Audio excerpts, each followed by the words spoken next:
Hello everyone and welcome back to another video from Apps Academy. In this video, I'm going to show you how to change your name on the Shein application. So let's get started right away. First of all, open up the Shein app on your device. And if you haven't logged into your account already, go ahead and use your email address and password and you will be logged into your account.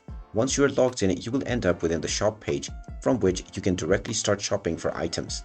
Now, if you wish to change your name on the application, click on the Me icon at the bottom right corner and then click on the gear icon at the top right.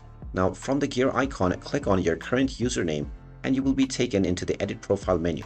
Just click on your nickname and now you will be allowed to change it. Just type in whichever username you wish to change into and then click on the save button, and now your nickname or your username will immediately be changed on your Shein app. And there you have it. That is how easy it is to change your name on the Shein application.